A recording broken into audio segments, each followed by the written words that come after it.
Alright, ladies and gentlemen, welcome. This is HD StarCraft, and I'm here to bring you guys Game 7 of this Best of 9 series between tt's WhiteRa and Empire's BeastyQT. WhiteRa is going to be the red Protoss player spawning in the top right-hand side of Neo Planet S, and down on the bottom left is his opponent, who is currently down 2 games in this series. He needs to win the next one, and then take it to the final 9th game in order to conclude this Best of 9. It is currently 4-2 in favor of WhiteRa, so WhiteRa only needs to win this one and it is over. As so far this game has showcased a lot of early aggression, to say the least. WhiteRa has just shown that when he feels that blood-curdling thirsty instinct, he will go for it, man. He will go for the kill, and BC so far hasn't shown the ability to stop it. He's tried the Widow Mines, he's tried the Marines and Marauders, it just isn't working for him. The games where he tried a lot of Widow Mines, he did a bunch of damage to his SCVs. The games where I think last game he didn't really utilize too many Widow Mines, more of a Marine Marauder play. WhiteRa just busted through with a standard gateway attack, and so far BC hasn't been able to stop it. Really kind of got to be bothering him just a little bit. We'll see how he does here in Game 7 though.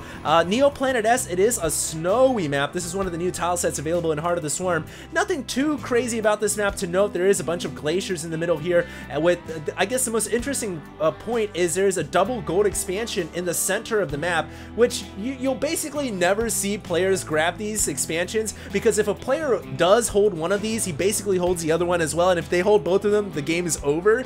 I have yet to see a game played where one player holds this one and one player holds this one, and there's like a stalemate battle in the middle. I think that would be pretty cool to watch, but I don't think it's very possible. But we'll see. It does look like WhiteRa is inside the main base right now. Nugi has left the game, so Nugi, goodbye. You won't be able to see who wins, but we'll see. Maybe we'll see you in Game 8 if BCQT is able to take a victory. That probe is now locked in. The SCV gets necessary repairs so it won't get zapped one shot by the probe. And meanwhile, it does look like the barracks is going to be making a Marine. Of course, BC does have the option of making a Reaper right away because they don't require tech labs in Heart of the Swarm, but he decides to go for the Marine instead. And that probe actually steals 5 minerals, and that is a permanent loss. That's 5 minerals that BC will never be able to ever get again. But the probe is going to die for its valiant, heroic efforts, and so it does go down. Meanwhile, at the front door, BC is adding on a reactor, and I'm really interested to see what is he gonna do here to stop the momentum that is WhiteRa. WhiteRa hasn't been stopped yet, and he needs to figure something out here. I almost feel like he's got to change his strategy up. I don't know. That's the thing too. Sometimes when you're feeling down and out, you feel compelled to change the way you play the game, but then again, if you start to do something you're not comfortable with, that can also cause you to lose as well. So maybe BC just needs to play super tight. He needs to get it together here and try to stop the momentum that is WhiteRa. We'll see what happens. Will he add on a factory? It looks like he goes right for the command center, so he does want to go for an expansion right away. Meanwhile, in the bottom right hand corner, WhiteRa is preparing for another proxy, and the SCV does not go up the ramp. It will not see the proxy, and WhiteRa once again is gonna do something dastardly, and I gotta assume it's gonna be Stargate here, man. I mean, that's the only thing he can be going for, and there it is, Stargate in the bottom right. And OMG, what is BC gonna do? He's got to scout this bottom side, but the rally for the SCV is not even close. And meanwhile, you know what WhiteRa's gonna do? He's gonna proxy, and he's going to distract Beastie by doing a frontal attack with Stalkers, with the Mothership Core, and we'll see how many gateways he adds on here. He's actually going for a Forge. That is confusing. I don't know why he would go for a Forge so quickly, but he is adding on a Stargate right now. Maybe he's going for the Forge for +1 weapons, but usually with the Stargate, you would want to add on a couple of gateways and just go for a raw gateway Stargate attack. It's not like you can afford the gas for an upgrade, but we'll see what happens. He does snipe off one of the Marines right here. BCQT needs to be careful, doesn't want to pull out too far out there because Stalkers can out-micro Marines, but BC there feeling like he might be able to take out that Stalker. It is very low on shields. He's trying to pick it off right now. It looks like the Marines don't know. Oh no, Time Warp field comes down. The Marines cannot micro under Time Warp. They try to focus fire the Mothership Core, but the Time Warp has already fallen, and these Marines need to get out of there. Under the effects of time dilation, you don't move very quickly at all, and WhiteRa taking advantage of that that physical principle that is only available, of course, to Protoss. And oh no, we do have an Oracle coming out now from the bottom right. Meanwhile, WhiteRa is expanding, in fact, there is an SCV that was able to sneak into the main base, and now BC's got to be thinking, alright, where is all your tech? You have nothing at all. He's got to be able to put 2 and 2 together here and realize that there's a proxy Stargate. Oracle is inbound. He needs to make a Viking. The Viking would be able to shut down this Oracle, and oh no, the Oracle makes its way in, and Pulsar Beam is going to rip these SCVs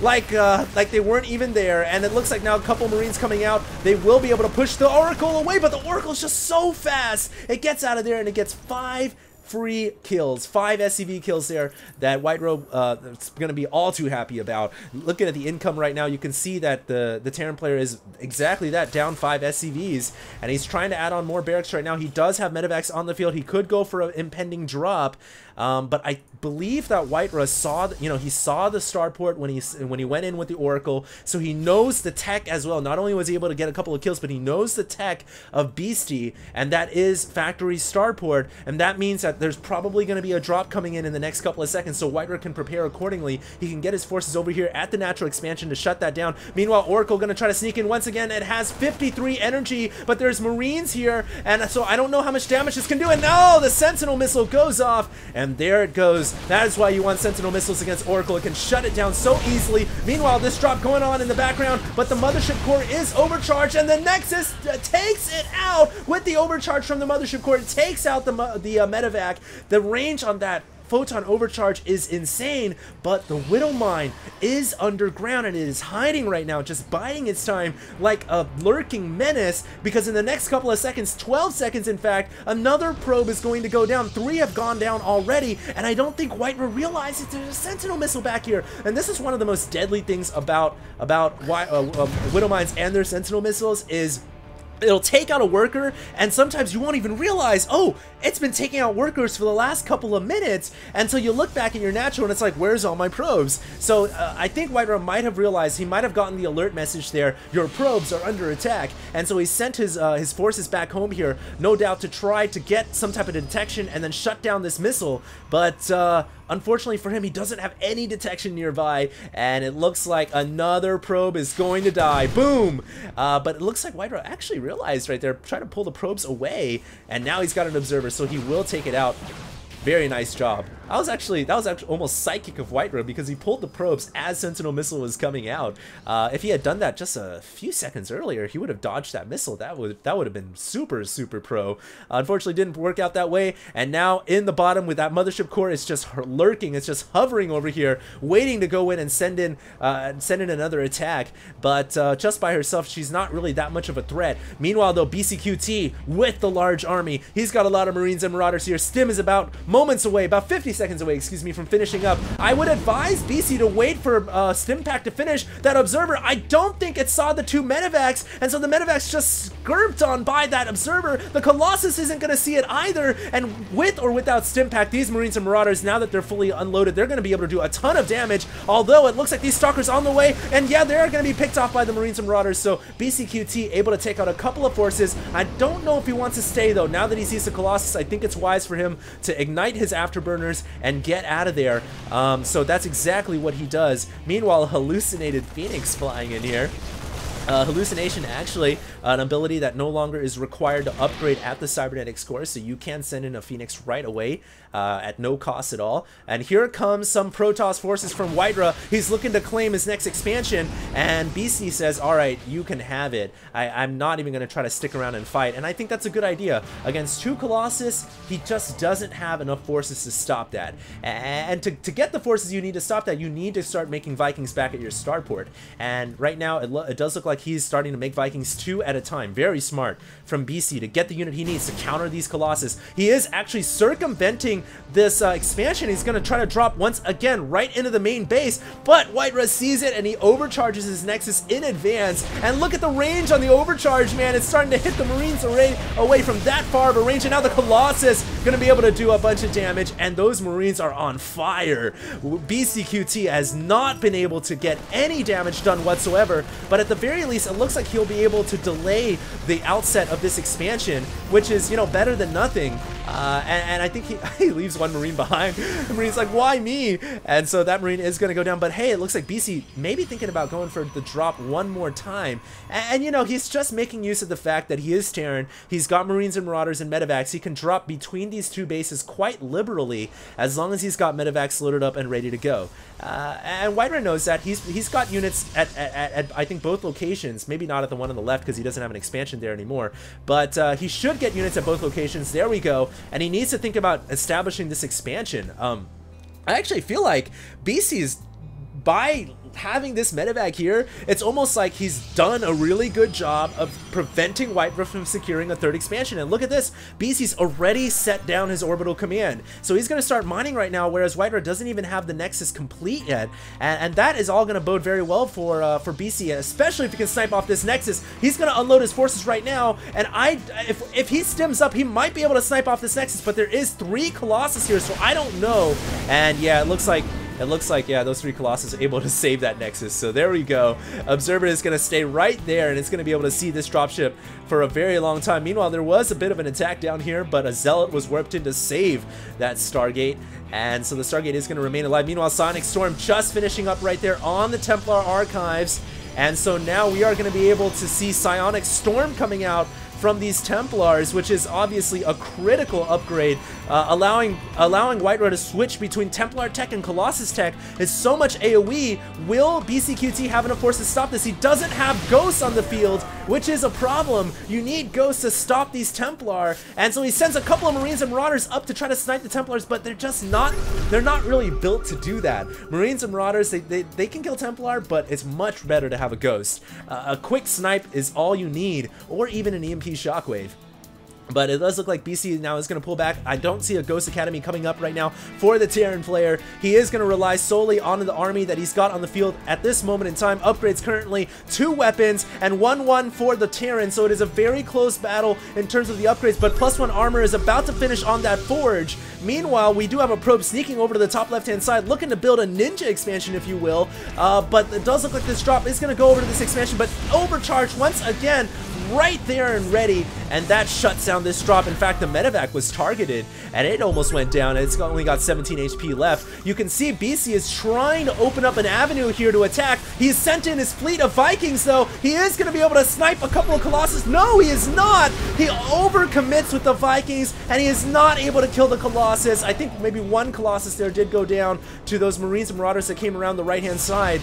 But overall, not a good engage for Beastie, who really lost his entire Viking fleet and was unable to do critical damage. Meanwhile, going to try to attack this Colossus, but he just doesn't have enough forces in order to punch a hole through the Protoss army, and because of that, he can't really do any damage. Now, look at this. WhiteRa's got a pylon under this expansion, and he can just start to warp in Zealots a couple at a time and start to harass this orbital command. Luckily for BC, he does have forces nearby, so the losses are going to be minimal here.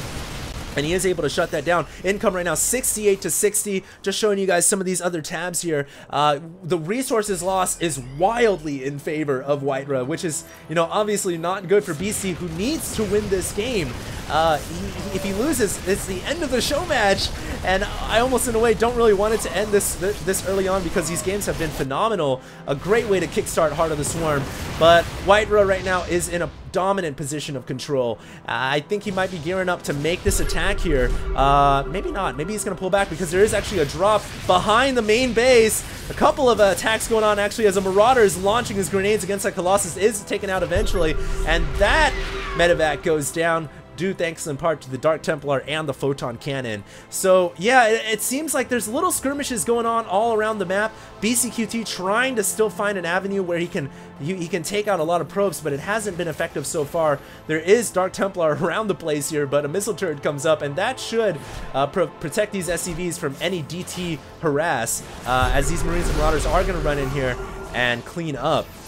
Meanwhile, big Protoss army starting to move counterclockwise on planet S, looking to maybe secure another expansion here. And really, WhiteRa is just kind of slowly, as he moves along, he conquers what he controls. He conquers this expansion for his own.